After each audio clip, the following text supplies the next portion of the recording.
आश्रम में चल रहा है, इसके बारे में बताइए। परमाधीश जगत गुरु शंकराचार्य ज्योतिष पीठाधीश्वर अभिमुक्तेश्वरानंद सरस्वती जी के चरणों का मैं एक छोटा सा दास हूँ। गुरुदेव भगवान के द्वारा मुझे भरतानंद नाम से संबोधित किया गया है। नागेश्वर आश्रम का मैं महंत हूँ, जो उत्तर प्रदेश का पहला पारद शिवलिंग है हमारे आश्रम में। यह निरंतर कथा श्रीमद् भागवत की 13वीं वर्ष हो रही है। पौत्र के जन्मोत्सव के उपलक्ष्य में लोग सत्यनारायण व्रत कथा नहीं करवा पाते हैं। हमारे परम आदरणीय कौशल किशोर पांडे जी का कथन था, जब मैंने जन्मदिन में बात की तो बोले ये कथा नहीं होगी महाराज जी, बड़ी वाली कथा होगी। तो हमने कहा चलिए हर इच्छा। तो निरंतर 13 वर्ष से श्रीमद् भागवत हमारे व्यास जी महाराज जी के द्वारा होती आई है। व्यास जी महाराज कौन है, कहाँ से आए हैं? श्री कौशल किशोर पांडे जी, ब्रैकेट में इन्हें सुधाकर नाम से भी संबोधित करते हैं, नैमिष से हैं और अपने कानपुर महानगर में ही निज निवास बनाया इन्होंने हम सभी की असीम कृपा से, जो निरंतर 13 वर्ष से हमें श्रीमद् भागवत कथा सुना रहे हैं। और यह कथा 9 दिसंबर को स्टार्ट होती है। पश्चात 14 दिसंबर को कानपुर सुदूर दूर से संतों का आगमन होता है। 14 दिसंबर को मॉर्निंग में 10 बजे कथा स्टार्ट होकर के दोपहर में 2 बजे विराम, 2 बजे से हर इच्छा तक संत सम्मेलन। आज यह सप्तम दिवस है। आज कथा का विराम होगा, कल भंडारा और पूर्णाहुति होगी।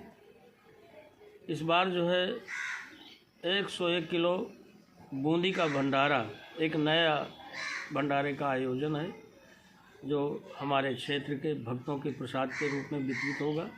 कन्या भोज तत्पश्चात भंडारे का प्रसाद वितरित होगा। धन्यवाद। साधु।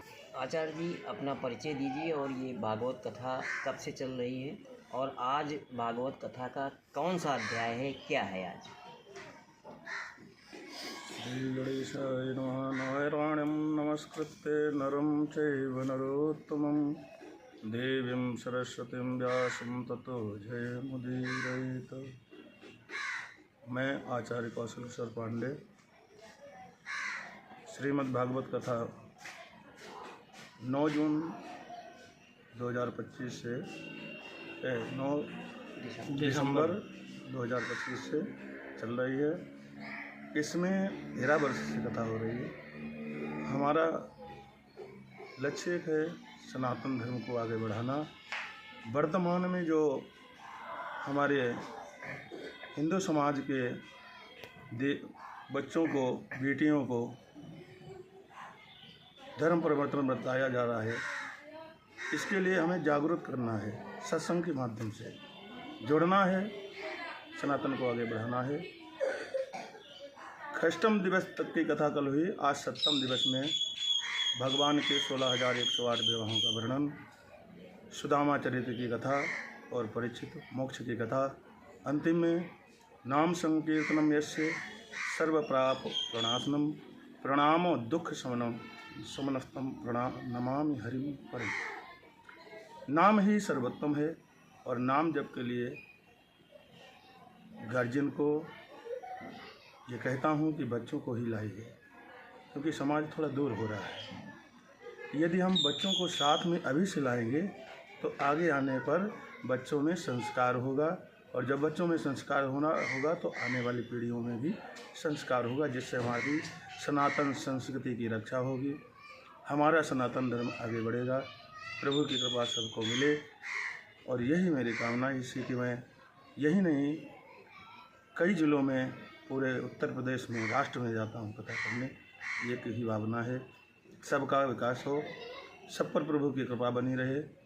सभी व्रत जप तप का जो पुण्य है, भगवान से प्रेम हो जाए सभी का, यही कामना सकल सुकृत फल राम स्नेहु, वेद पुराण संत मत येहु। यही मेरा है।